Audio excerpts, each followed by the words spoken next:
Bueno, tengan muy buenas noches. Oficialmente sean bienvenidos a esta su tercera lección del curso de la serie La Biblia, Una Nación Caída. Academia Cristo, pues, le da la bienvenida a esta lección.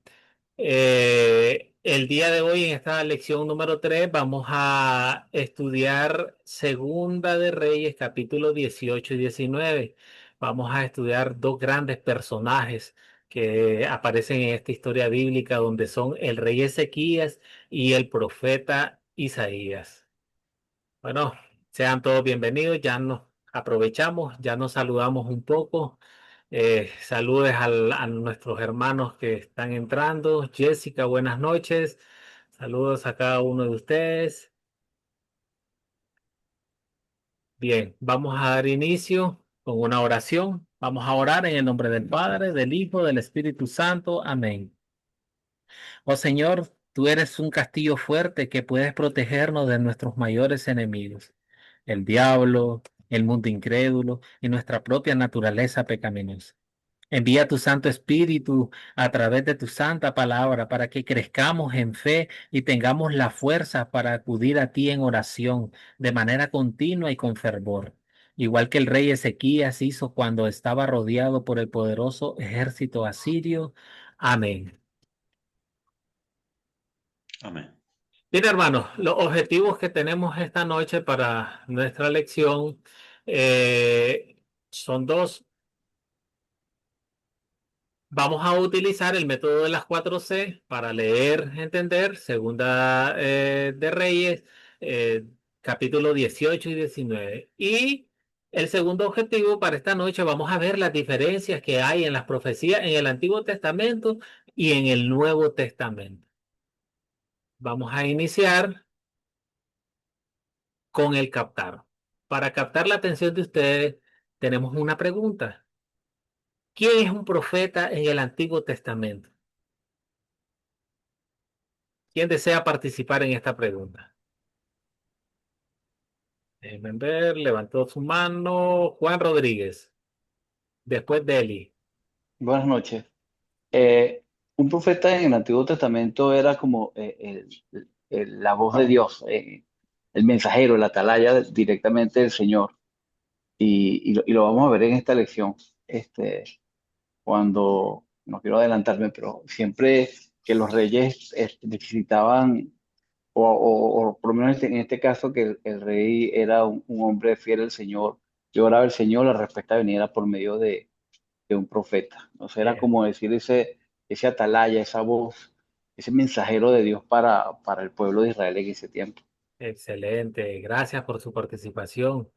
Eh, había levantado la hermana María su mano. Amén, amén. Es que tenía algo parecido a lo que dice el hermano, que un Ah, profeta en el Antiguo Testamento era un mensajero de Dios, un portador de su palabra.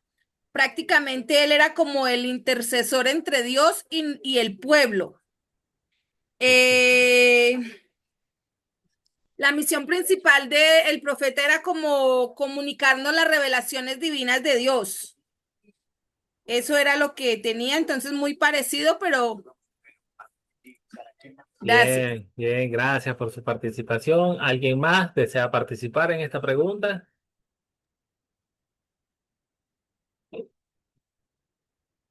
Pastor, yo tengo que era un enviado de Dios, portavoz oficial para guiar, exhortar, advertir en algunas cosas, revelaba eventos del futuro, siempre con el propósito de llevar a su pueblo a Dios. Y era el profeta también, nunca tomaba su iniciativa propia, sino era siempre es por el mandato de Dios. Y Bien, tiene siempre el llamado directo de Dios. bien. Eso es lo que es el profeta para el Antiguo Testamento. Ok, excelente. El hermano Alejandro dice, era un siervo de Dios, un llamado de Dios para un fin o el propósito de Dios. Muy bien, cada una de sus respuestas. Y es que en la lección anterior estudiamos el Dios verdadero, cómo se manifestaba el Dios verdadero. Y es que una característica de nuestro Dios, de nuestro verdadero Dios, que lo diferencia de los dioses falsos es que nuestro Dios es alguien que hablaba y se comunica con nosotros. Dios habla y se comunica con nosotros. En el Antiguo Testamento lo vemos claramente en el oficio de un profeta. Ustedes muy bien dijeron que un profeta era una persona quien habla de parte de Dios. Se puede decir que era la boca de Dios en ese entonces y la profecía era clara, proclamación de la palabra y de la voluntad de Dios. Excelente. Tenemos algunos otros detalles. Tenemos profetas como Moisés, Samuel, Natán, Jonás, Isaías, Jeremías y entre otros muchos más profetas, que su papel era de ser vocero. Dios habla por medio de ellos, Dios se comunicaba con ellos de varias maneras también. Ellos escuchaban su voz, Dios les daba visiones, les llegaba la palabra directamente de Dios. Muchas veces profetizaron sobre la venida del Mesías. Un ejemplo de esto, ustedes pueden leer en Isaías 53:7, que nos dice, será llevado al matadero como un cordero y como oveja delante de sus trasquiladores, se callará y no abrirá su boca. También la profecía no siempre trata de lo que va a ocurrir en un futuro. Puede tratar de cosas que también ya ocurrieron en el pasado. Ahora, el Nuevo Testamento, para nosotros hoy en día, el Nuevo Testamento confirma el cumplimiento de las muchas profecías que se dictaron durante el Antiguo Testamento. Si estamos claros en esa pregunta, bueno, de esa manera captamos su atención. Vamos a contar. Se cuenta la historia de Segunda Reyes 18 y 19. No sé, ¿a alguien le gustaría hacer un pequeño resumen del capítulo 18?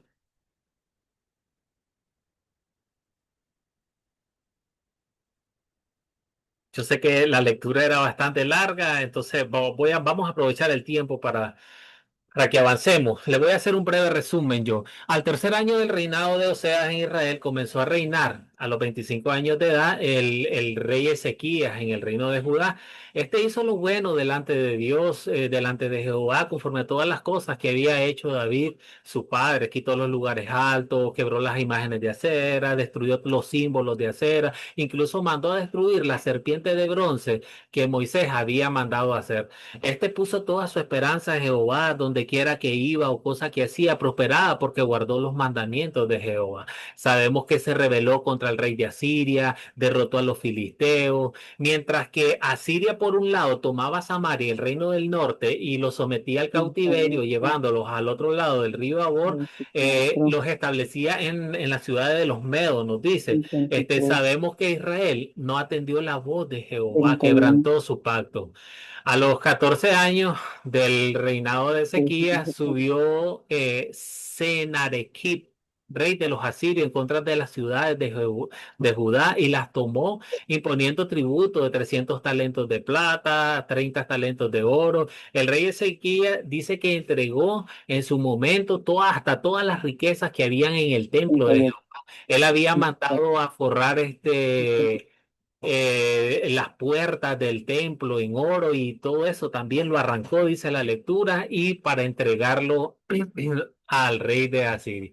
Entonces, sabemos que más adelante el rey de Asiria pues mandó a los jefes de los eunucos, dice, al copero mayor, frente a un gran ejército, dice, y esto le mandó a preguntar al rey Ezequías que él mandó tres funcionarios de él fuera de la ciudad, fuera de los muros, para recibir a estos enviados del rey de Asiria. Entonces, y estos le preguntaron, pregúntale a tu rey que en quién pone su confianza, quién creía que lo iba a salvar. Hace mención del faraón de Egipto también. ¿Cree que el faraón de Egipto lo va a salvar? No, nosotros tenemos el poder de traspasarle la mano, dice, como con una espada. O sea, así de fácil podemos derrotar a Egipto también. Entonces, o le preguntaban que si Jehová le podría salvar. Y es que ellos pensaban que los lugares altos que el rey Ezequías había mandado a derribar, esos lugares altos eran, perdón, hermano, se me resecó la garganta. Ellos pensaban que esos lugares altos, eran parte del, pero, se un poquito de agua. No, disculpen. Ah, sí, ellos pensaban que estos lugares altos eran parte del altar, de los altares que utilizaban para adorar a Jehová, pero no era así, hermano. Entonces, de manera burlesca, ellos también decían que si Israel tenía capacidad de 2000 jinetes para 2000 caballos, y todo esto lo hacían de forma burlesca. Los representantes del rey Ezequías pidieron a los enviados del rey de Asiria que no hablaran en la lengua judía, o sea, en hebreo, para que no le entendiesen los guardias que estaban en los muros, o sea, los centinelas o los atalayas de la ciudad, sino más bien le pidió que le hablara en arameo. Pero al contrario, dice la escritura que a gran voz decía que no confiaran en Ezequías, sino más bien que fácilmente se rindieran y que no le iba a pasar nada mal, más bien iban a ser removidos a tierras fructíferas donde iban a tener de todo. En versículos 33 textual le hace una pregunta, dice, ¿acaso alguno de los dioses de las naciones han librado su tierra de la mano del rey de Asiria? Y terminaban burlándose de las capacidades de Dios para defenderlo de los asirios. Cuando el rey Ezequías escuchó todo esto, se turbó y se ciñó en cilicio, dice, y envió a su mayordomo, escribas y ancianos de sacerdotes también cubiertos de cilicio hasta el profeta Isaías. Este consulta a Jehová y le responde que pondrá un espíritu de rumor y en su tierra caerá espada, refiriéndose al rey de Asiria. Al regresar, dice el Rabsacés que había enviado el rey de Asiria, encontró al rey en una batalla en Libna. Después, este mandó nuevamente un mensajero al rey Ezequías, donde le mandó una carta donde le dice que no se confíe, que al igual como han caído los demás reinos que no fueron salvados por sus dioses, así mismo caerán. El rey Ezequías nos dice que tomó la carta, subió al templo y oró a Jehová y puso su preocupación en sus manos. Dios le contestó a través de su profeta Isaías, asegurándole que había escuchado todo lo que él había dicho y mandó a describir todo lo que haría en contra de los que habían profanado su nombre. Dice, yo pondré mi garfio en tu nariz, mi freno en tus labios, te haré volver por el camino donde veniste. Y la historia bíblica ya casi al final nos dice que aconteció que en la noche el ángel de Jehová dice que mató en el campamento de los asirios a 185,000 soldados. Y cuando se levantaron por la mañana, el resto pues miraron la mortandad que había, el montón de muertos. El rey Sennacherib volvió a Nínive, dice, donde se quedó, mientras que él se encontraba orando a sus dioses. Dice que llegaron dos de sus hijos y lo hirieron a espada, lo mataron. Después estos hijos huyeron a la tierra del Ararat y dice que en su lugar reinó un hijo llamado Esar Adón. Y este es un resumen de los dos capítulos de la historia para hoy. Vamos, este es el contar de nuestra historia. Vamos a avanzar. Vamos a considerar, recuerden que considerar son las preguntas del enfoque de este curso para nuestro proyecto final. ¿Quiénes son los personajes de esta historia? Ahora sí, les doy la palabra a ustedes para que participen. Hermano Alejandro. Sí, Lester, yo anoté acá Oseas, hijo de Ela, eh, rey de Israel, Ezequías, rey de Judá. Él tenía 25 años de edad cuando arrancó a reinar. Su madre era Abi, y Abi era hija de Zacarías. Y tenemos a Dios, a Jehová Dios. Nombra también a su padre, el rey David, a Moisés, nombra a los filisteos, a los atalayas, a el primer rey que atacó a Israel del norte, ¿no? Que fue Salmanasar, rey de los asirios. Luego viene Sennacherib, que quería atacar el reino de Judá y atacó a Samaria. Luego vienen los enviados de Sennacherib, Tartán, Rabsaris, Rabsaces. Después salieron los que llamaron los enviados del rey, que eran Eliakim, Hilcias, el mayordomo, y Sebnar, el escriba. Y Joa, hijo de Asaf, que era canciller. Habla de los egipcios, de los ancianos de los sacerdotes, el profeta Isaías, hijo de Amós, los siervos de Ezequías. eh, Después habla también del rey de Etiopía, Tierjaka. Después habla de las naciones que destruyeron los asirios, en, a Gozán, a Harán, a Resef y a los hijos de Edén, que estaban en Telasar. Eh, ¿Dónde está el rey de Hamat? También dice, el rey de Arfat, el rey de la ciudad de Safarbaim, de Ena y de Iba. También habla de todos los reinos de la tierra. Y Dios habla de la Virgen de Sión, ¿no? Que es Israel. Y está hasta ahí tengo yo. Sí, una lista bastante grande. Yo creo que ya los mencionó casi la mayoría, todos. Bien, hermanos, vamos a avanzar. ¿Alguien más iba a participar en esa pregunta o avanzamos? Hermana Deli, ¿usted dejó su mano arriba o la levantó para participar?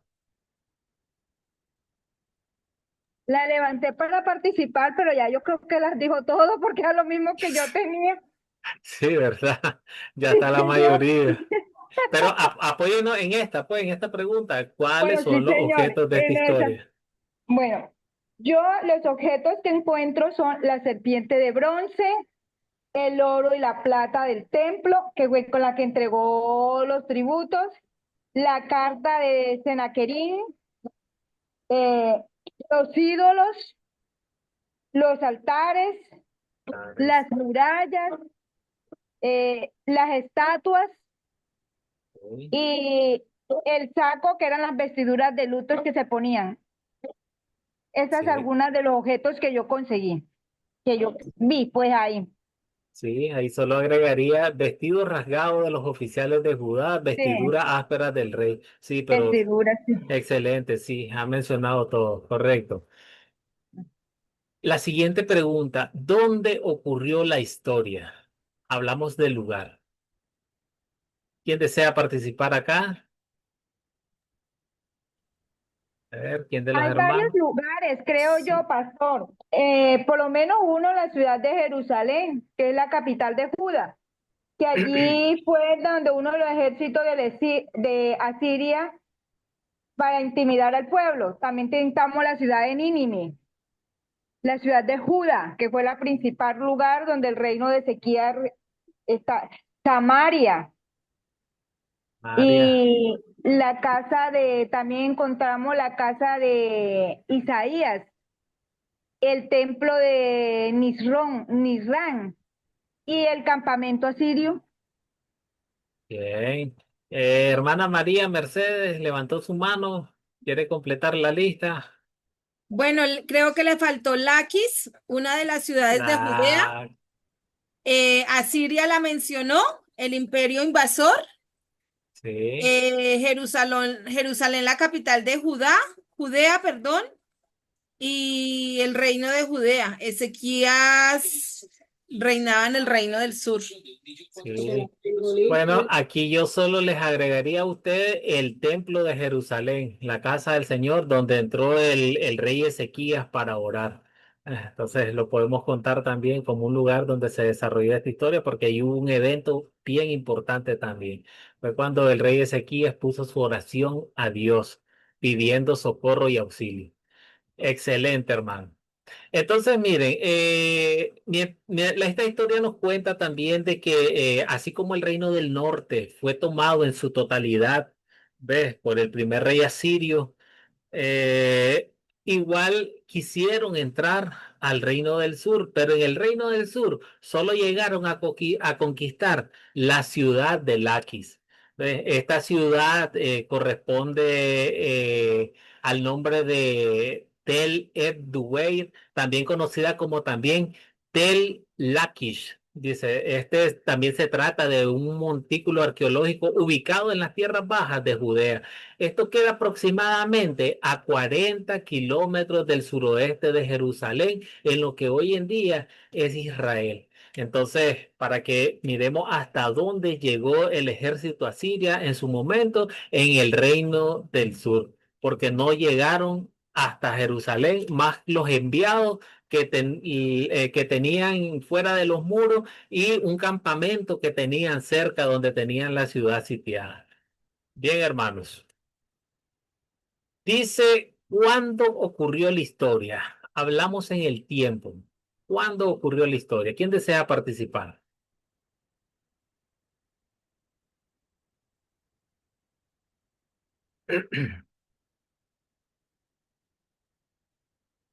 ¿Cuándo ocurrió? Hermana Delis, levantó su mano. Después, hermano Alejandro. Bueno, yo tengo que transcurrió en el reinado de Ezequías en Judá, entre el 715 y el 686 antes de Cristo. Y en Bien. resumen, transcurrió en el 701 antes de Cristo durante el reinado de Ezequías. Bien. Hermano Alejandro. Sí, Lester, la hermana lo dijo todo. Al menos lo que está. Bien, sí, verdad. Sabemos que ocurrió durante el reinado de Ezequías sobre Judá. Eso está en el versículo 18:1. Excelente. Sabemos que es en el cuarto año del rey Ezequías, cuando Salmanasar empezó a conquistar Israel, y en el sexto año de Ezequías tomó Samaria. Aquí estamos hablando en un aproximado en el tiempo de 722 años antes de Cristo. Y sabemos que a los 14 años del rey Ezequías subió Senarequib, ya el otro rey de Asiria. Ya no estaba Salmanasar, sino que fue Senarequib contra Judá. Y eso viene registrando en el tiempo como en el año 715 antes de Cristo. Excelente, hermano. Vamos al problema. ¿Cuál es el problema o cuáles son los problemas que detectaron ustedes acá en esta historia bíblica?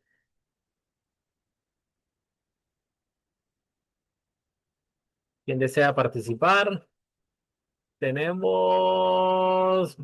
la oportunidad a nuestro hermano Line. Primeramente, después nuestra hermana María, nuestro hermano Alejandro. Ya, buenas noches, querido Hola, profesor, hermanos y hermanas. Tengo buenas noches. el problema es que Ezequías oró mucho por la protección de Judá, a Dios Padre en el templo. Eso es lo que yo leí. Mm, pero ese no es problema, hermano. O sea, que el rey Ezequías haya orado. Bueno, vamos a ver qué opinan los hermanos. María Mercedes. Bueno, yo tengo que el problema fue la invasión de Judá por el rey asirio Sennacherib, el cual quería conquistar el reino del sur después de haber deportado el reino del norte, Israel. Excelente, hermano Roberto Castro. Después nuestro hermano Alejandro. Me he equivocado, sí, perdón, me equivoqué. Esa es la solución ya, chico. Gracias. Ah, bueno, sí, yo me estaba asustando, hermano. No, no se preocupe. Claro, ya nos adelantó una pregunta. Hermano Roberto Castro. Ya,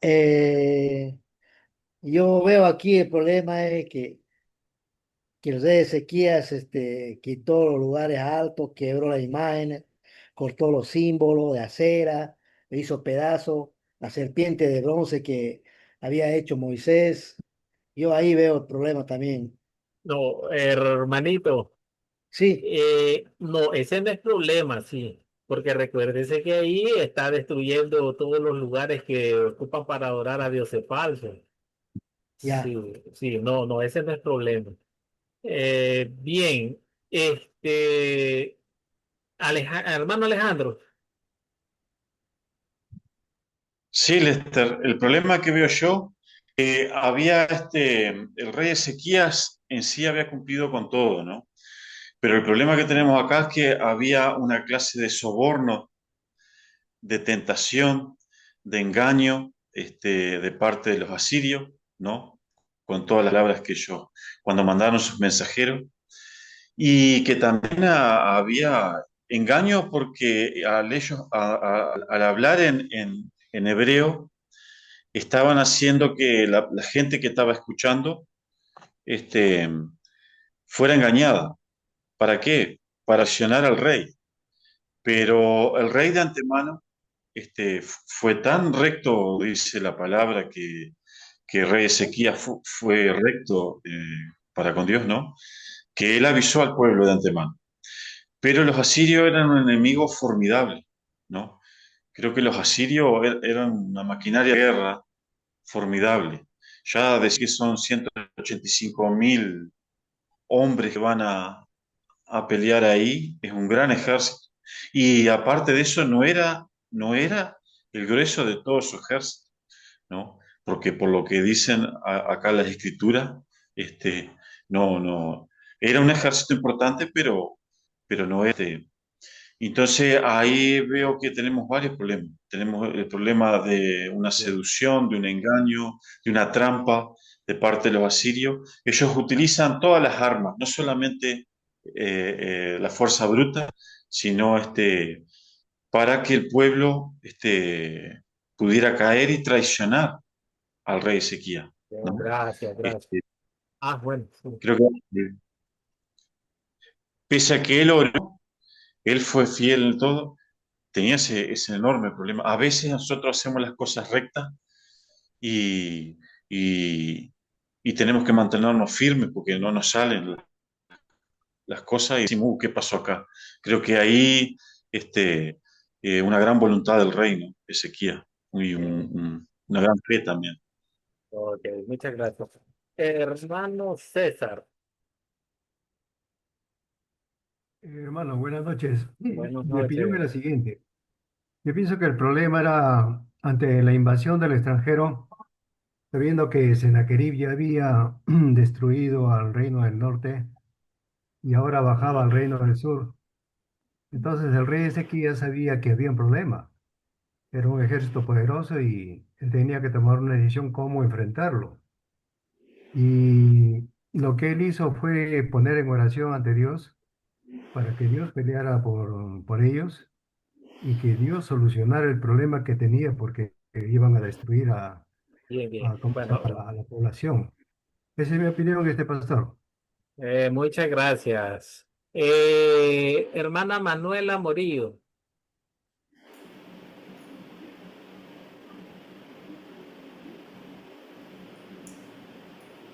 no sé si está hablando, hermana, tiene su micrófono cerrado.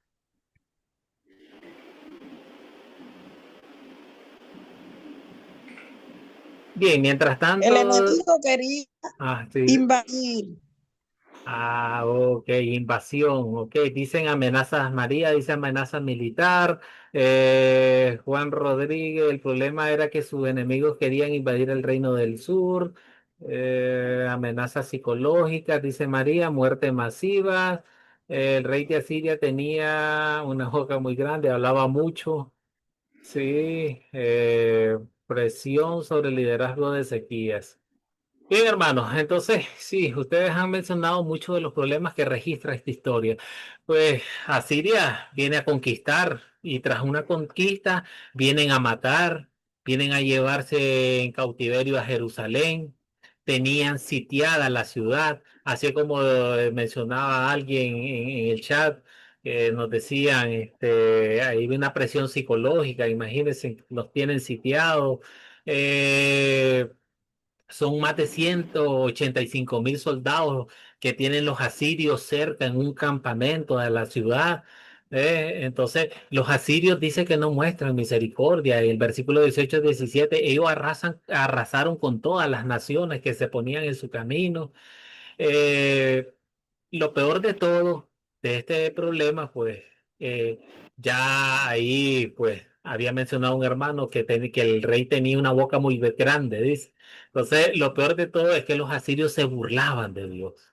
¿Ves? Ellos dudaban de la capacidad de Dios. Ellos decían, ¿será capaz de salvarlo su Dios a ustedes? Y eso lo podemos ver en el capítulo 18, versículos del 22 al 25. Vemos cómo hay una ristra de burla ahí que están profiriendo ante el nombre de Dios.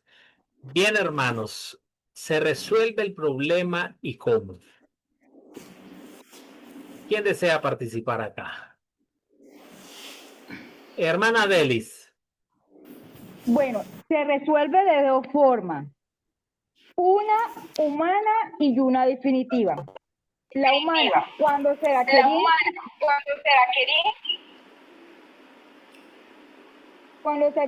toma sus ciudades fortificadas, el rey Ezequías trata de resolver pagando un tributo enorme con plata y oro, incluso despojando el templo de Dios.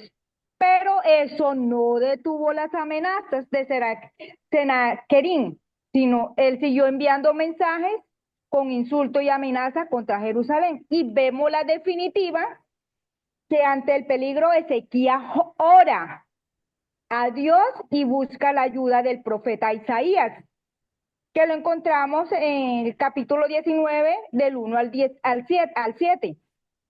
Dios le responde a través de Isaías: Jerusalén no caerá en mano de Asiria.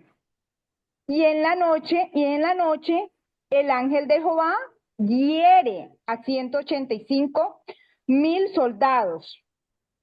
Y Senaquerí es derrotado y regresa a Nínive. Esa es la definitiva cuando el profeta Ezequías ora fervientemente y Dios le da la respuesta, donde mueren los 185 soldados y se acaba el problema, que esa es cual debemos siempre acudir nosotros a la oración. Bien, excelente. Levantó su mano Juan Rodríguez. Sí, pastor, es maravilloso poder ver la historia y en su contexto más hermoso cuando este rey lleva esta carta de amenaza al templo. Es maravilloso, de verdad que a mí me impacta mucho esa escena y si te la imaginas, oye, es algo, o sea, fuera de serie, a mostrarle la carta, las amenazas al Señor así. O sea, Señor, mira, o sea, yo, es ser honesto, o sea, yo no puedo, o sea, tengo esto, ayúdame tú, Señor. Y bueno, cuando usted lo preguntó, que era un profeta en el Antiguo Testamento, y el Señor envió a su profeta. Y como contaba la hermana, al terminar toda esta batalla, al final fue un ángel que acaba con los enemigos del reino de Judá. Y eso es maravilloso, es impactante poder observar y que no se nos olvide que el Señor tiene poder sobre todas las cosas y poder sobrenatural, que algunas veces creemos que no, pero así es Él. Nosotros creemos en un Dios sobrenatural, que Él hace como quiere, cuando quiere y donde quiere. Y a veces se nos olvida eso. Seamos como ese Ezequías que le mostró, pues Señor, yo no puedo. O sea, fue algo tan íntimo, tan bonito y tan especial. Esa escena para mí es muy impactante. Excelente, muy buen comentario. En el chat, hermana María dice, oración sincera más confianza en Dios. Sí, hermano, el Señor de los ejércitos escucha la oración de Ezequiel. Sabemos que Dios fortalece a Ezequiel con sus palabras por medio de Isaías el profeta. Vea qué interesante acá, que hablábamos al inicio en el captar de nuestra clase. ¿Cuál era el trabajo de un profeta? El trabajo de un profeta era ser vocero de Dios. Entonces aquí hay una solución, en la solución del problema sabemos que Dios por medio de su profeta Isaías manda y le dice al rey Ezequías que tranquilo, que la ciudad no va a caer. Ya mencionaron, el ángel del Señor ejecutó a 185,000 soldados en la noche. Prácticamente el poderío militar en ese momento del reino de Asiria había quedado ¿con qué? Te podría decir que con sus oficiales de rango más alto solamente se habían quedado sin soldados. Sabemos que al ver todo esto, pues la otra solución del problema es que el rey de Asiria se regresó a su lugar, dice que regresó a Nínive y sabemos que fue muerto también por parte de sus hijos. Entonces ya el problema prácticamente el Señor lo había erradicado a como le dijo su profeta. Aquí tenemos una demostración más que el Señor cumple su palabra. Él dijo, te mandaré de regreso a tu tierra y te herirán a espada. Vea, pues sus propios hijos le mataron mientras adoraban a sus otros dioses. Bien, hermano, entonces teniendo ya resueltas las preguntas de considerar, vamos a consolidar, vamos a unir el rompecabezas de nuestra historia. Vamos a ver la primera pregunta. ¿Cuál es el punto principal de esta historia? En pocas palabras, ¿cómo le darían un título a esta historia? ¿Cómo le pondrían ustedes? Palabras cortas. ¿Quién desea participar? ¿Quedaron dos manos arriba o las recién levantaron?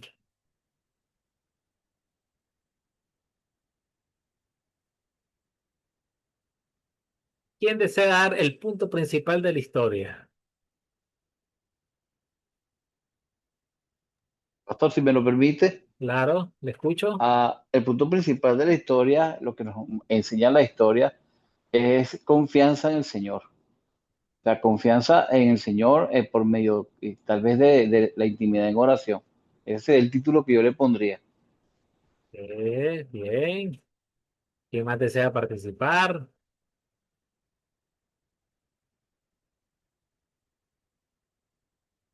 Line Sánchez dice la fe y la misericordia en Dios. Levantó su mano Roberto Castro. Diga, hermano, le escucho. Después María Yo, Mercedes, después Alejandro. Le escucho. yo le pondría en toda la historia, Dios fortalece la fe, porque la oración es lo que le ha hecho fortalecerse la fe mediante el Señor. Dios fortalece la fe. Excelente. Muy bien, hermano. Hermana María y después el hermano Alejandro. Después Jessica. Bueno, yo le colocaría que se me fue la paloma. Le colocaría la fidelidad de Dios. La fidelidad de La Dios. fidelidad de Dios, porque siento que cuando nosotros confiamos en Él y creemos en Él, Él es fiel para con los que le clamamos, digámoslo así. O sea, la fidelidad de Dios le colocaría yo. Bien. Muchas gracias, hermano Alejandro. Después hermana Jessica.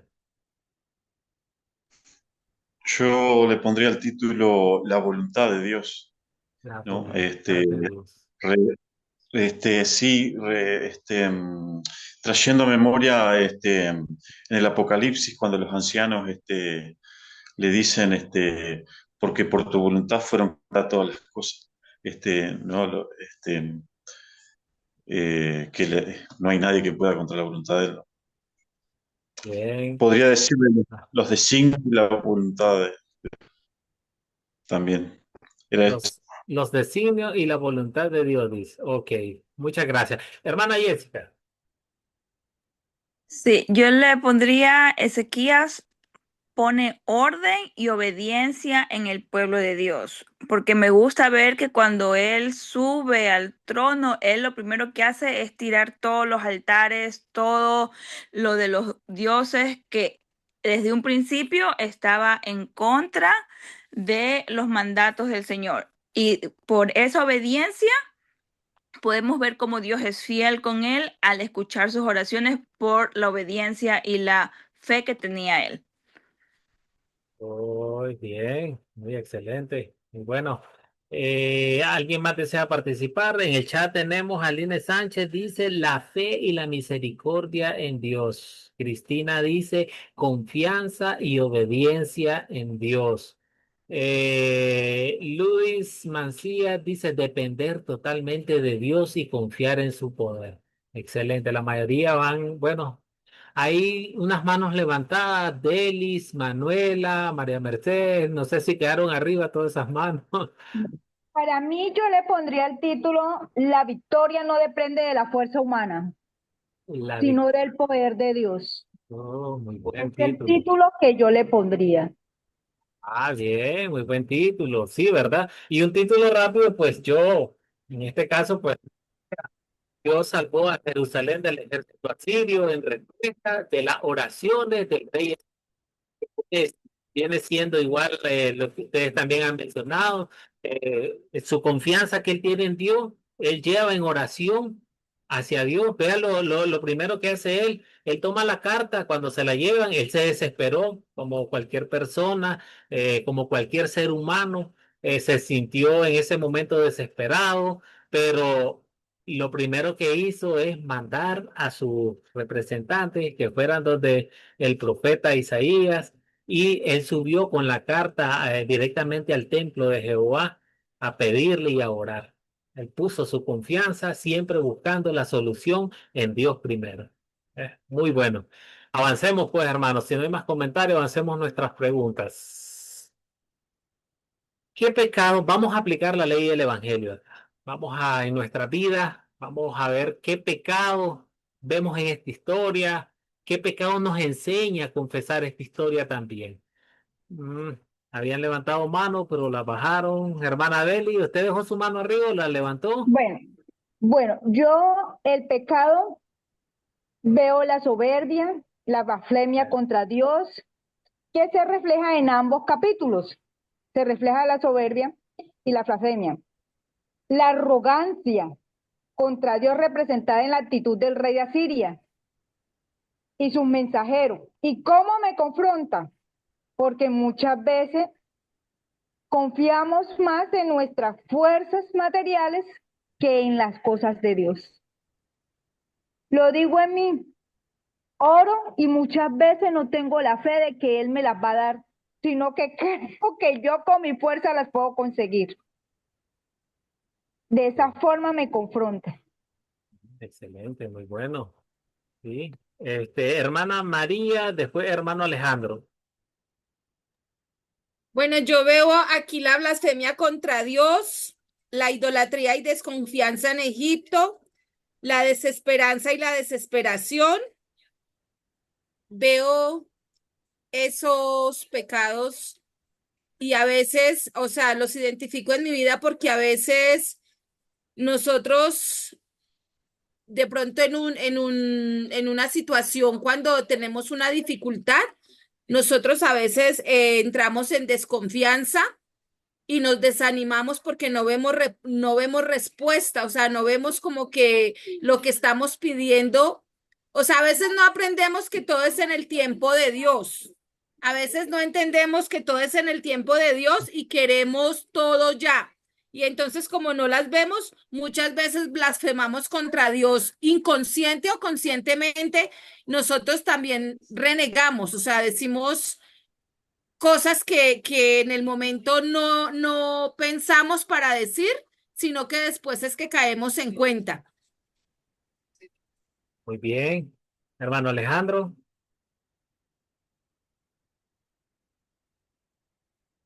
Sí, Lester, sí, la hermana dijo varias cosas ahí que yo tenía pensado.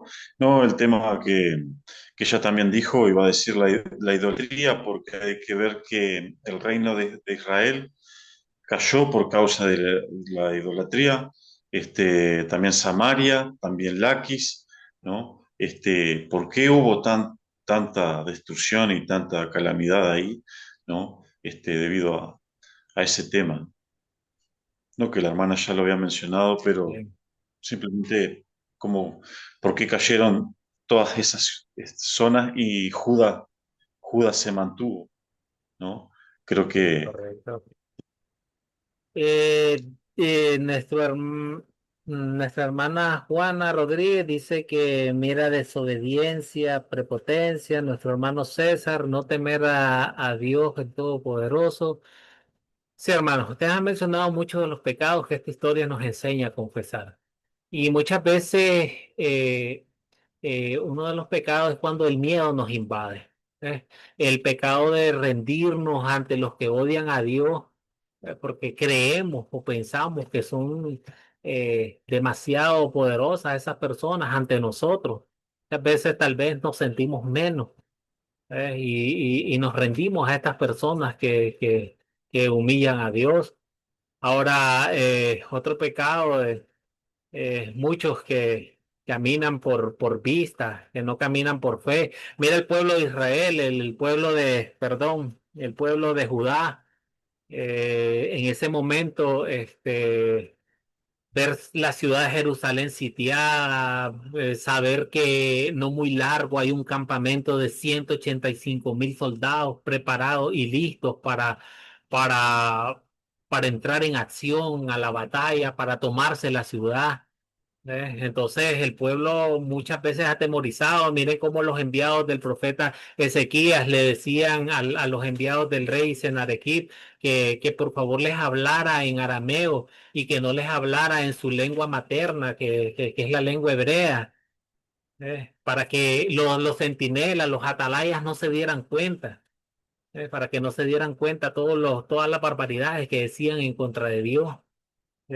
Y entonces, perdón. Muchas veces en las grandes adversidades que nosotros también atravesamos, estamos tentados a pensar de que estamos solos ante el mundo. Tal vez muchas veces pensamos que esta vez Dios no nos va a salvar de algo que nos esté pasando. Cosas así podemos nosotros confesar también, así como el pueblo. El pueblo se sintió solo en un momento, pero vemos la fe y la oración de este rey. Se mantuvo firme.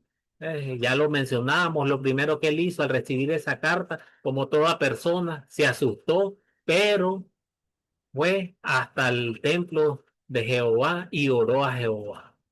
Bien, hermanos, ahora vamos al Evangelio. ¿En qué versos y palabras de esta historia veo el amor de Dios hacia mí? ¿Dónde encuentran el amor de Dios hacia nosotros, hermano? Hermano Alejandro,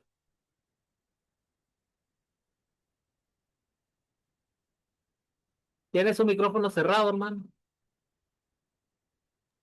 Ahora sí, desde el versículo 30 del 19 hasta el 34, cuando él dice, y lo que hubiera escapado, lo que habrá quedado de la casa de Judá, volverá a echar raíz abajo y hará fruto arriba, porque saldrá de Jerusalén remanente. Y los que escaparán del monte Sión, el celo del Señor de los ejércitos hará esto. Por tanto, el Señor dice así al rey de Asiria, no entrará a esta ciudad, ni disparará flecha en ella, ni vendrá delante de ella escudo, ni será echado contra ella baluarte. Por el camino que vino se volverá, y no entrará en esta ciudad, dice el Señor, porque yo ampararé a esta ciudad para salvarla por amor de mí y por amor de David, mi siervo. Está hablando de Jerusalén, ¿no? Que no va a ser Ahí Dios demuestra el amor hacia, la protección hacia nosotros, ¿no? Porque así como protegió a Israel, nosotros también somos creyentes, ¿no? Somos parte de ese pueblo, ¿no? El pueblo de Dios. O sea, era eso. Bien, ok, así como protegió a Israel, así nos protege también a nosotros. Excelente. María y después Delis. Bueno, yo tengo los versículos 19, 35, 36. Aquí en estos versículos veo que Dios muestra su amor al escuchar la oración de su pueblo, al actuar en su defensa y proteger la ciudad de Judá y preservando su pacto y su nombre ante las naciones. Bien, bien, excelente. ¿Alguien más desea participar acá en esta pregunta? No. Bueno, César dice, veo el amor de Dios, que en respuesta al arrepentimiento sincero por el pecado cometido, él actúa con misericordia a favor del pecador arrepentido. ¿Sí? Levantó la mano Juan Rodríguez.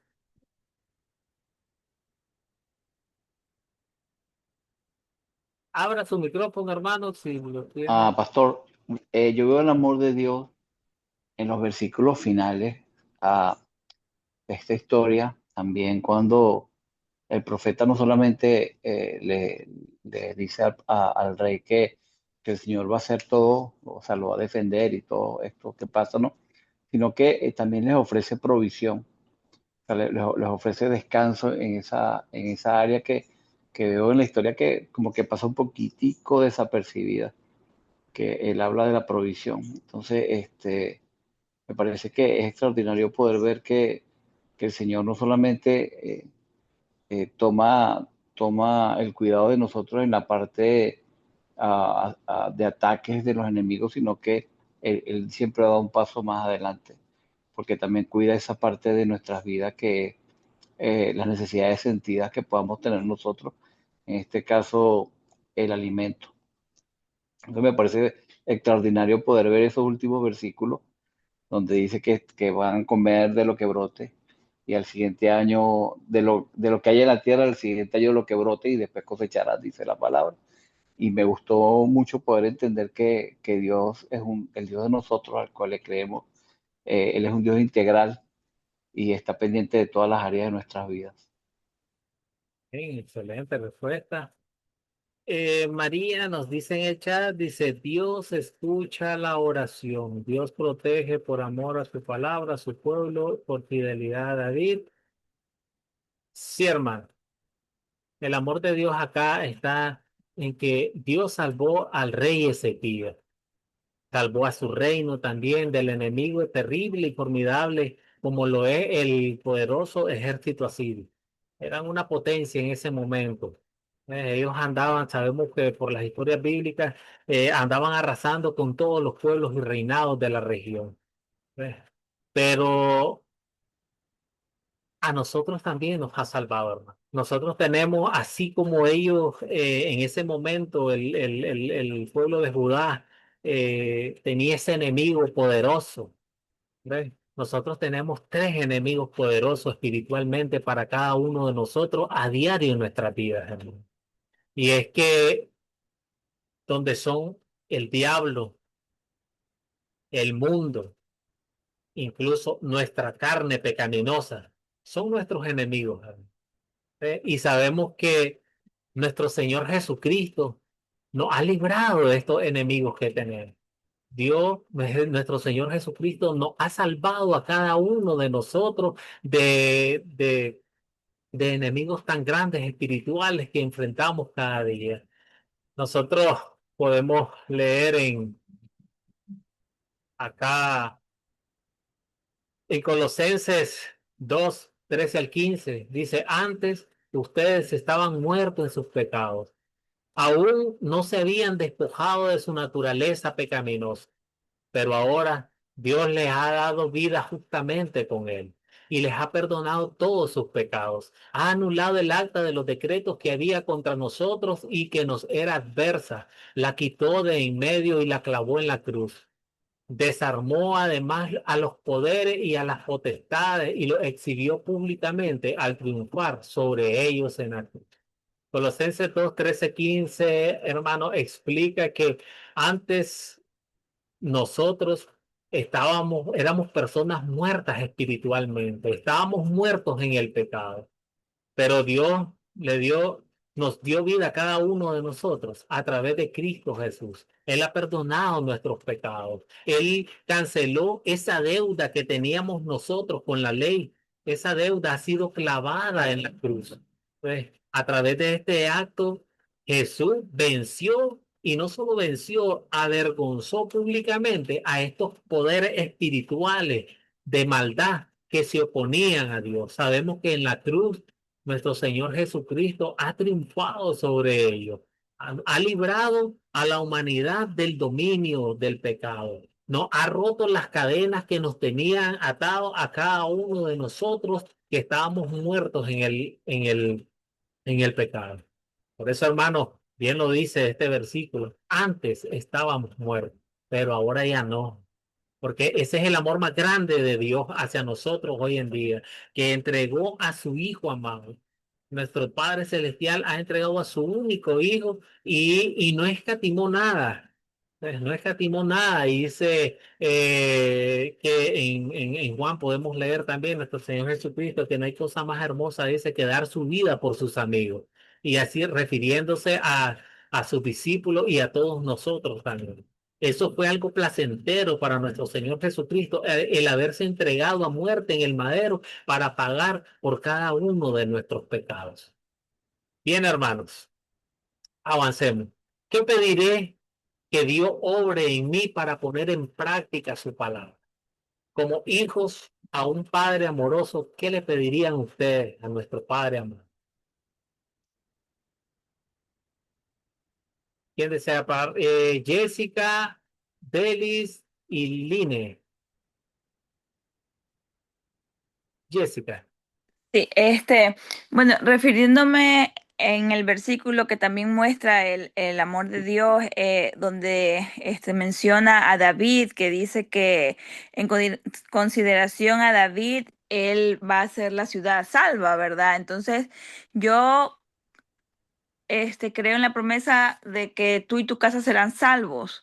Por medio de David, yo sé que la salvación es personal, ¿verdad? Pero asimismo, mi petición es que con el ejemplo de David, porque si él no hubiera puesto el ejemplo y enseñado, y ahora ya no vivimos como en la ley, vivimos en gracia, que me dé a sí mismo la oportunidad de yo seguir compartiendo el mensaje.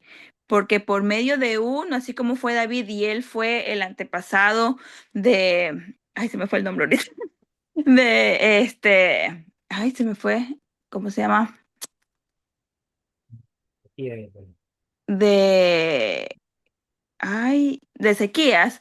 Entonces, asimismo, nosotros tenemos que ser ejemplo y seguir con la responsabilidad de nosotros, compartir el mensaje y que me dé la fortaleza de tener ese amor por llevar el evangelio, empezando por mi casa y asimismo a las demás personas. Excelente. Hermana Delis. Bueno, yo le pediría primero que todo fidelidad para permanecer siempre en Él. Que me regale un corazón como el de Ezequiel para confiar en Dios, que a veces me falle. Quiero que las cosas se me hagan realidad enseguida. Y también le pediría mucha confianza, que ante las pruebas me enseñe a acudir primero a Él y que no crean que yo con mi fuerza puedo lograr todo lo que yo quiero, porque no soy capaz, sino todo se logra con la oración y teniendo la fe en Él. Entonces, por eso le pido esas dos cosas, fidelidad y mucha confianza, que me la dé así como se la dio a Ezequiel. Bien, Gracias. bien, ya tenemos muy buenos puntos. Confianza, fidelidad. Decía la otra hermana también que poder compartir su palabra y buenas peticiones. Hermano Line. Yo diría que para no hacer mi voluntad, para no hacer lo que yo quiero a través de mis cosas, pedirle a Dios más fe, tener confianza y asegurar mi vida que depende de la voluntad de Él, más no de lo que yo planifico a diario, para no aferrarme a la vida material y más bien participar en el diálogo, perdón, en el Evangelio, espiritualmente servir a Dios. Eso es lo que yo le pediría. Servicio. Excelente. Hermana María Mercedes. Bueno, yo le pediría que me ayude a desarrollar una confianza inquebrantable como la del rey Ezequías. Le pediría que me ayudara a ignorar las palabras de miedo, la duda, todo lo que el enemigo quiera traer a mi vida. Porque pues la primera arma que trae Satanás a la vida de uno es el desánimo. Le pediría a él que fortalezca esa área cuando quiera entrar en desánimo. También le pediría mucha sabiduría como la del rey Salomón. Le pediría también mucho discernimiento que me ayudara a diferenciar entre la verdad de Dios y las mentiras de Satanás. Aprender a retener lo bueno, a desechar lo malo.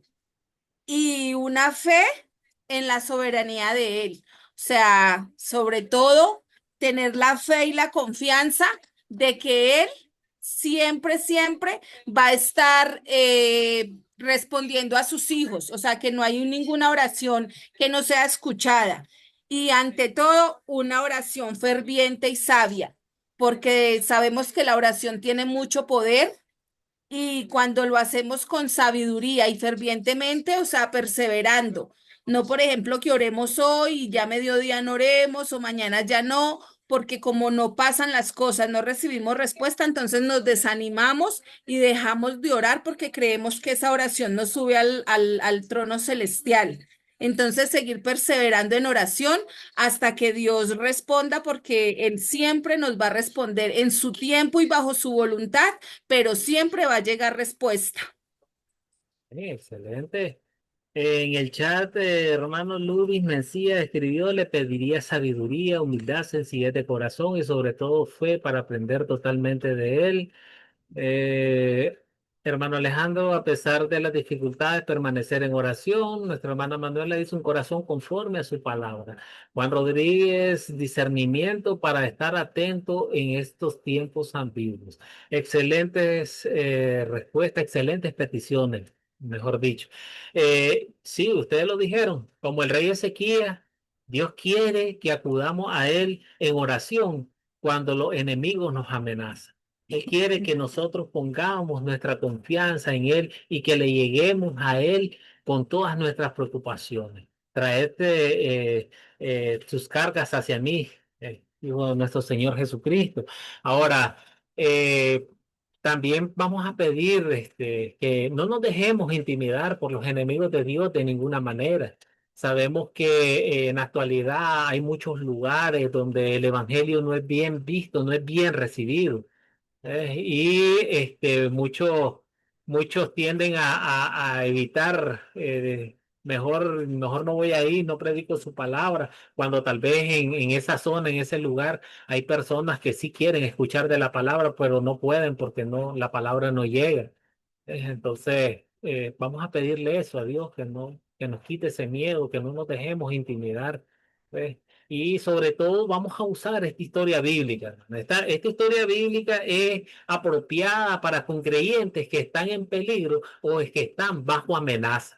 ¿Ves? Así como el reino de Ezequías con el reino de Judá estaban bajo amenazas asirias. En aquellos entonces, pues hoy en nuestros días, pues hay muchos hermanos cristianos que están bajo cualquier tipo de amenaza. Y esta es una historia apropiada que nosotros podemos utilizar para llevarles a cada uno de ellos ese mensaje de Dios, esa esperanza, decirle tranquilo. Dios está con nosotros, así como estuvo en ese tiempo con el rey Ezequías, así como le dijo, tranquilo, que yo lo voy a mandar de regreso a su tierra y haré que muera a espada, así igual contra los enemigos que podamos tener. Dios nos asegura que no nos va a pasar nada. Y todo ocurre y todo pasa bajo su voluntad. Bien, hermanos, entonces hasta aquí nosotros hemos cumplido nuestro primer objetivo de esta lección. Vamos a nuestro segundo y último objetivo y es que vamos a encontrar, vamos a estudiar un poco sobre la profecía en el Antiguo Testamento y en el Nuevo Testamento. Ya mencionábamos que en un sentido la profecía en el Antiguo Testamento y en el Nuevo Testamento tienen un mismo sentido. ¿Por qué? ¿Cómo en un mismo sentido? Un profeta es un vocero de Dios, alguien que proclama a otros el mensaje de la palabra. En el Nuevo Testamento, nosotros igual tenemos profetas de Dios. Tenemos personas que proclamamos la palabra de Dios, llevamos la palabra de Dios hacia otros. Esto, hermano, me hace hacerles una pregunta. Entonces, yo les pregunto algo. ¿Qué creen ustedes? ¿Hay profetas hoy en día? ¿Quién desea participar en esta pregunta? ¿Hay profetas hoy en día? Hermano María Mercedes, hermana, perdón. No, hoy en día ya no hay profetas. El último profeta fue Juan el Bautista, tengo entendido. Oh, ya. Bien, bueno, vamos a escuchar los otros comentarios y después yo le doy mi comentario. Hermano Line, hermano Roberto después. Sí, yo también tengo entendido que los profetas solo existieron en el Antiguo Testamento porque los profetas son los que conversaban directamente, perdón, o sea, se les presentaba o dialogaban directamente con Dios. En el Nuevo Testamento dice que solo hay discípulos y apóstoles, no sé, estoy equivocado. Esa es mi Bien, participación. vamos a escuchar los otros comentarios. Hermano Roberto Castro, después Jessica. Ya, en ese tiempo ya no tenemos profetas, porque ya no necesitamos profetas, tenemos la palabra del Señor. Antes, en el Antiguo Testamento no había la palabra de Dios. Mediante los profetas la mencionaban la palabra de Dios. Ahora ya tenemos nosotros el armamento principal, que es la palabra del Señor. Ese en vez de los profetas. Ese sería mi comentario. Bien, hermana Jessica. Bueno, un punto que usted dijo temprano, bueno, cuando empezamos la clase, es que los profetas no solo venían a dar palabras del futuro, sino ellos también venían a dar instrucción. Y nosotros como tales también somos llamados a seguir dando la palabra del Señor, a llamarle la atención, a tener el ministerio de las llaves para con nuestros hermanos creyentes, para así nosotros poder tener una mejor, no decir relación con el pueblo de Cristo, sino seguir impartiendo el mensaje, la palabra de Dios, que ya la tenemos en la Biblia. Obviamente en los años del Antiguo Testamento no tenían ellos pues la Biblia como sí, como un libro, pero nosotros tenemos ahora la palabra y podemos seguir nosotros llamando la atención por medio de la palabra del Señor. Bien. Hermana María y después el hermano Alejandro. Hermana María, yo, Sí, sí, sí, usted. en respuesta a todo lo que dijeron, entonces yo tengo una pregunta. ¿Cómo es que en el Nuevo Testamento dice que Dios ha hecho algunos profetas, a otros maestros, y así sigue mencionando? ¿Y cómo es posible que Dios use personas hoy en día, me incluyo a mí, para ir a predicar a un lugar donde yo no sabía absolutamente nada lo que estaba pasando y yo ni conocía a nadie y el Espíritu Santo habló a través de mí? Y luego Bien. todo el mundo se levantó contra mí y el pastor me llama y me dice: María, lo que pasa es que lo que el Espíritu Santo predicó a través de ti era lo que se estaba pasando en esta iglesia. Entonces, en el Nuevo Testamento sí habla de profeta, maestro, etcétera, etcétera. Esa es mi aportación. Bien, muchas gracias. Alejandro.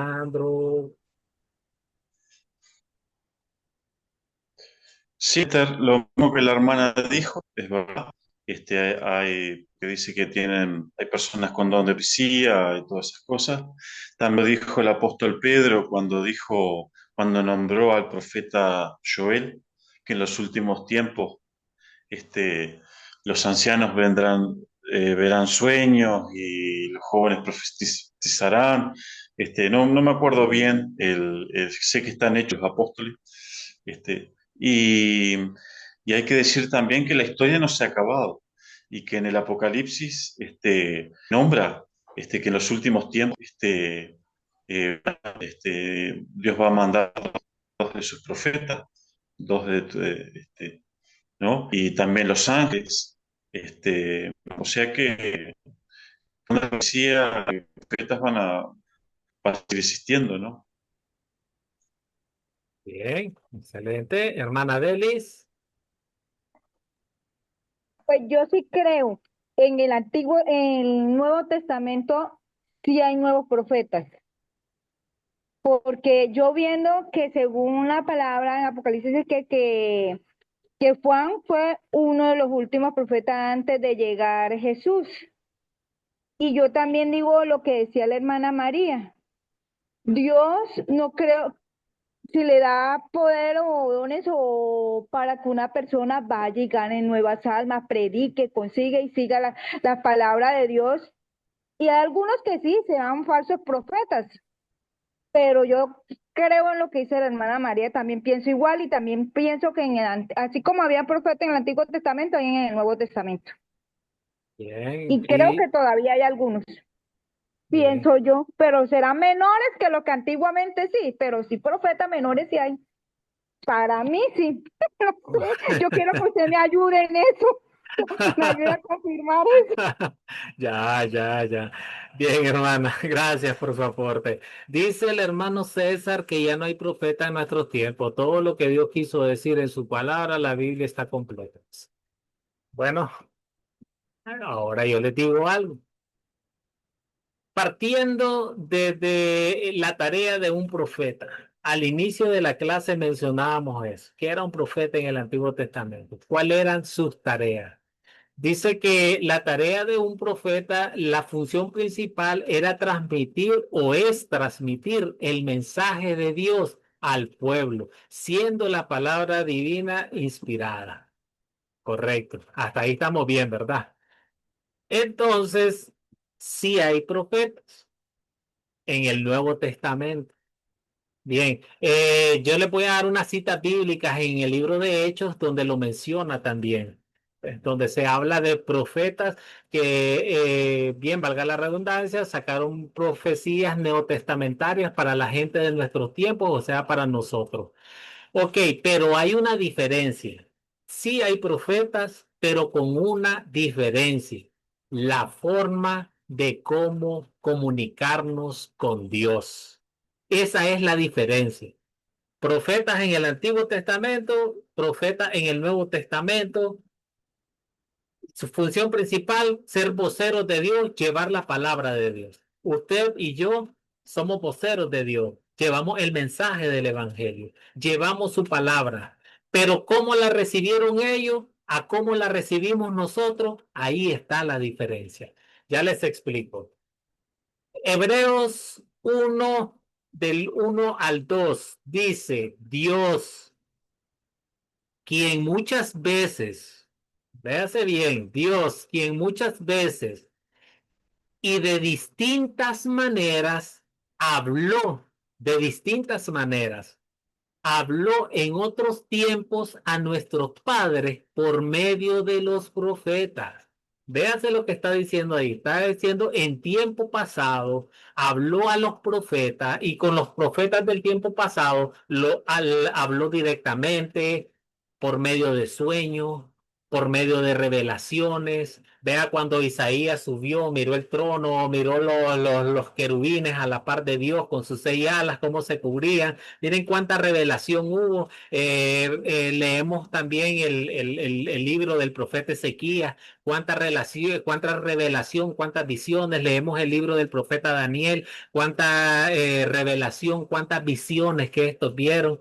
Esa es la diferencia que existe hoy en día. Mientras que hoy en día, para el Nuevo Testamento, Jesús, cuando vino Jesucristo a la tierra, todo esto cambió. ¿Por qué? Porque nos sigue diciendo, en estos días finales, estamos hablando del tiempo del Nuevo Testamento, en estos días finales, dice, Dios nos ha hablado por medio de su Hijo Jesucristo, a quien constituyó heredero de todo, mediante el cual hizo el universo. Nos está diciendo aquí que Jesucristo es el profeta más grande que Dios ha enviado a la tierra. Uno de los oficios de Cristo, ustedes más adelante en las otras clases van a ver cuáles son los oficios de Cristo. Uno de los oficios de Cristo era ser profeta. Él tiene 3 oficios, como profeta, como rey y como sacerdote.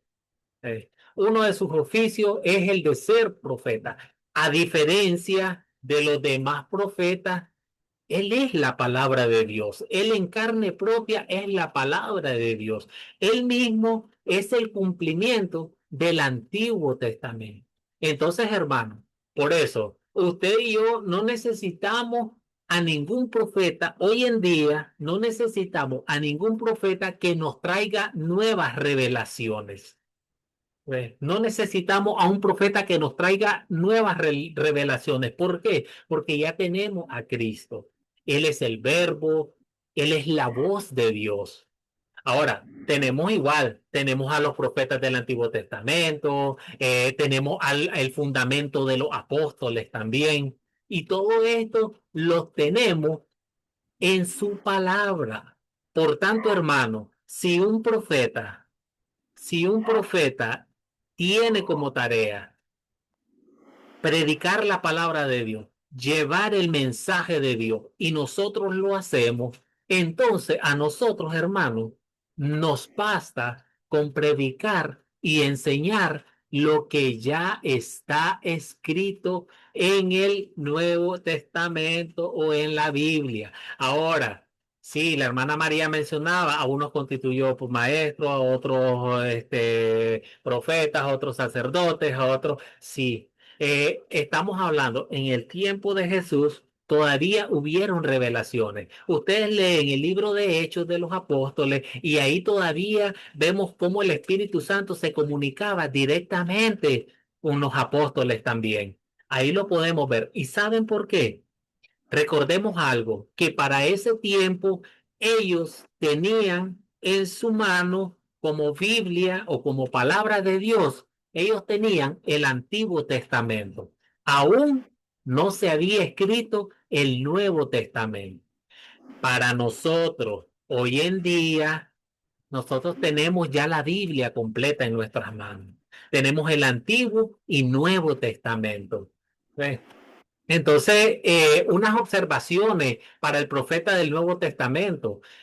Los apóstoles fueron inspirados por Dios. Ellos profetizaron muchas cosas que le fueron reveladas acerca de lo que iba por venir también en la época neotestamentaria. Cuando hablamos de la época neotestamentaria, estamos hablando de nuestra época ya ahorita en nuestros días.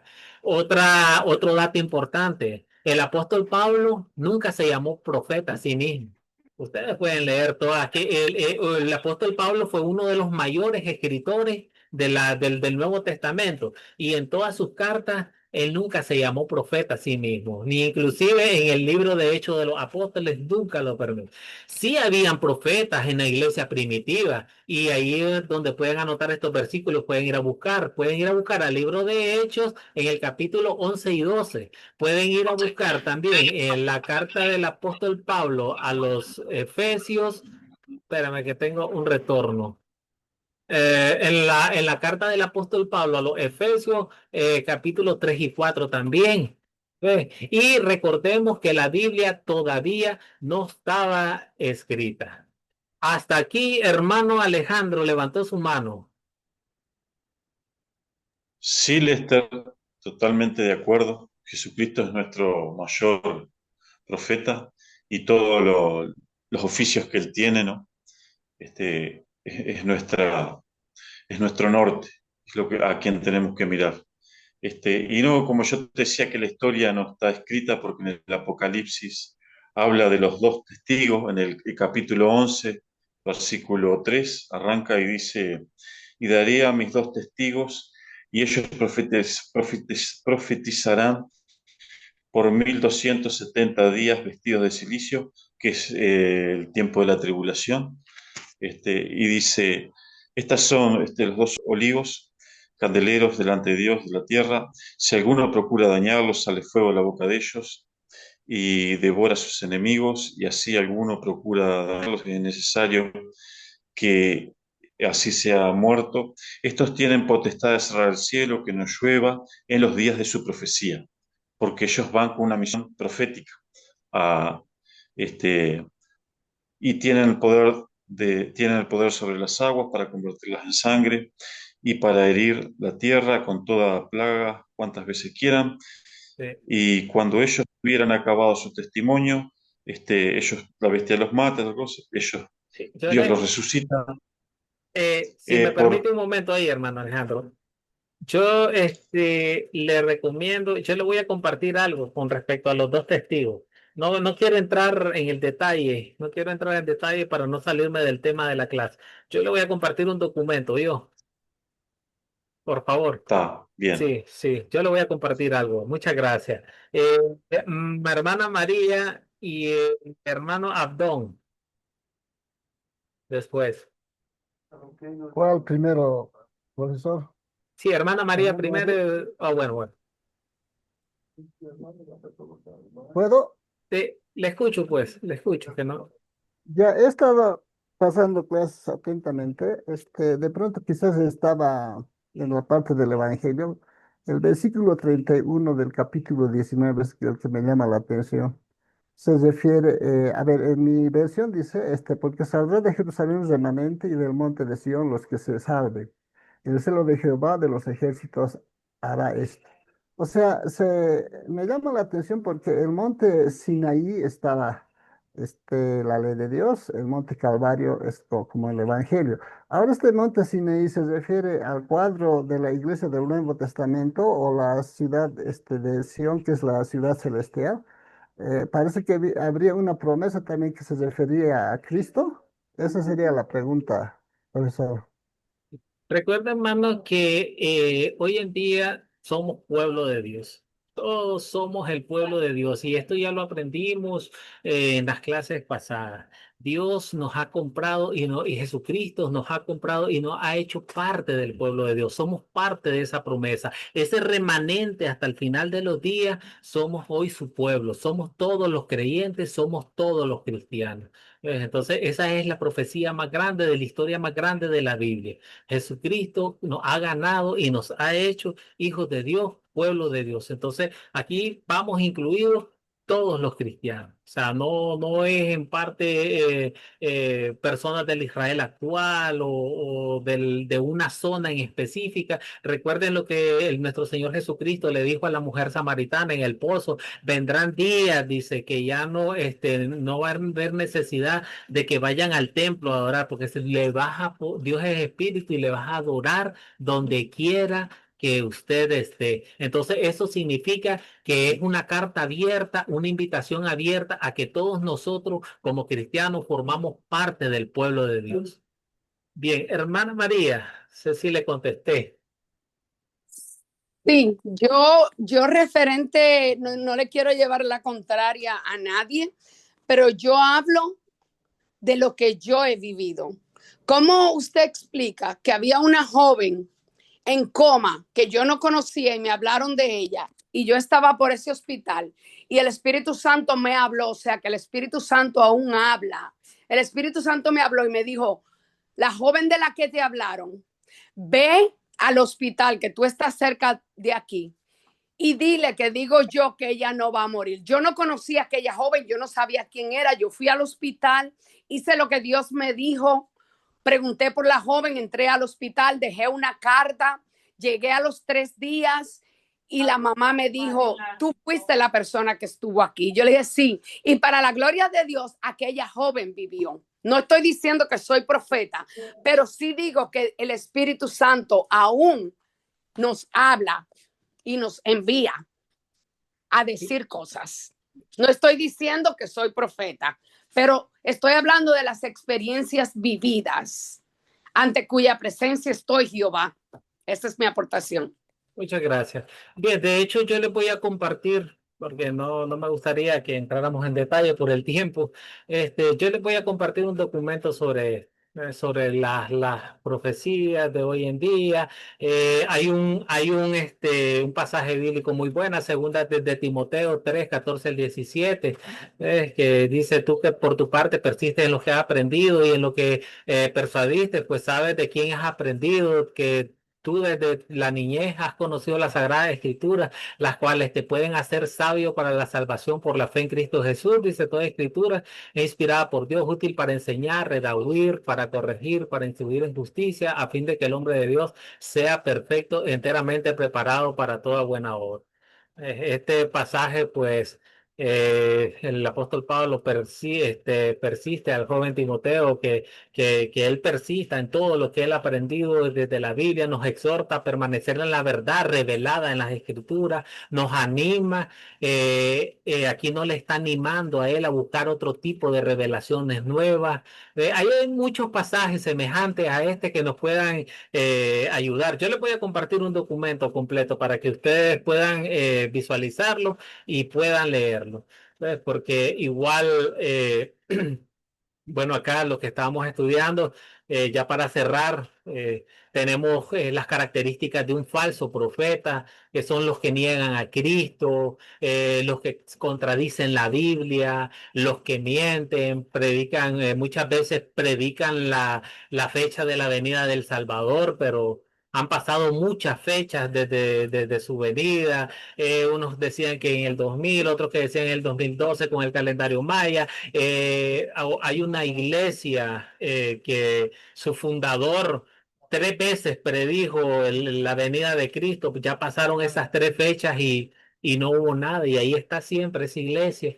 Entonces, todo profeta que predice algo y que no se cumple es un falso profeta. En el Nuevo Testamento, el apóstol Pablo indica que el servicio de la adoración, en el servicio de la adoración, la profecía es más deseable, dice, que hablar muchas lenguas. Y esto lo dice en Primera de Corintios 14. La profecía en este contexto era la clara proclamación de la palabra y la voluntad de Dios para edificar a otros. De esta manera, pues nosotros podemos identificar a un falso profeta. Nosotros, sí, yo como les dije, les voy a compartir ese documento. Está muy bueno que den su leída. Cualquier cosa igual en el chat, a mí personalmente me pueden preguntar. Solo pinchan encima donde yo publico las tareas y los enlaces. Ustedes pinchan encima de mi número, le dan enviar mensajes y ustedes me preguntan, podemos hablar. Si no tienen o tienen alguna otra pregunta con respecto a este tema, esta última lámina en cuanto a los falsos profetas.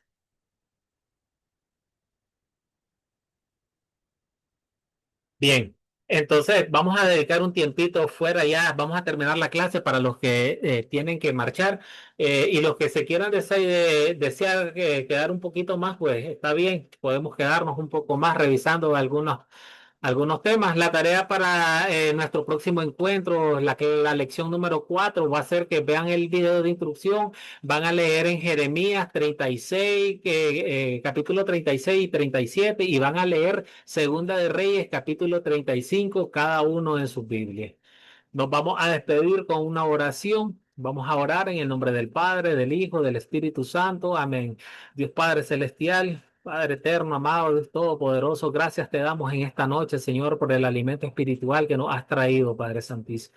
Señor, te damos gracias, Padre Santo, por todos esos hombres que has utilizado, Señor, para traernos tu palabra, para traernos tu santa voluntad, para que nosotros la conozcamos hoy en día. Te agradecemos por tu Hijo Jesucristo, Padre Santo, que es nuestro mayor profeta que hemos tenido en toda la historia del universo, Padre Santo. Gracias por todo lo que has hecho por nosotros en amor. Nos has cuidado, nos has salvado, así como el rey Ezequías llegó en oración hasta ti, Señor. Permítenos que el Espíritu Santo obre en cada una de nuestras vidas, Señor, para que nosotros podamos llegar y con esa fe fuerte y necesaria, llegar hasta tu trono en oración y pedirte, Señor, sobre todo pedirte sabiduría, Padre Santo, para que nos ayudes a entender tu palabra. Te pedimos, Señor, por cada uno de los hermanos que esta noche se han congregado, Padre Santo, sé tú iluminándoles a cada uno de ellos, Señor, dándoles el don del conocimiento, el don de la verdad, Señor. Enséñanos mediante tu palabra, Señor, porque sabemos que tu palabra es completa, Padre Santo. No necesitamos ningún tipo de profecía, ningún tipo de milagro, Señor, aparte, extra, para poder creer en ti, Señor. En tu palabra lo tenemos todo, Padre Santo. Así como dijo tu Señor Jesucristo, ahí le dejo mi Santo Espíritu a cada uno de ustedes para que les recuerden cada una de estas cosas que hoy quedan escritas y para todos nosotros hoy en día. Padre Santo, esta oración la elevamos hasta tu trono en el nombre de tu Hijo amado, nuestro Señor Jesucristo. Amén. Bien, hermanos, se pueden despedir. Buenas noches. Gracias, profesor. Estaba muy buena Buenas la clase. noches, profe. Buenas noches para todos. Que Dios los Buenas bendiga. noches. Feliz bendecida noche para todos. Que el ángel de Jehová campe alrededor de ustedes y su Buenas familia. noches a todos. Dios Buenas les noches, guarde. profesor. Buenas noches. Amén, amén.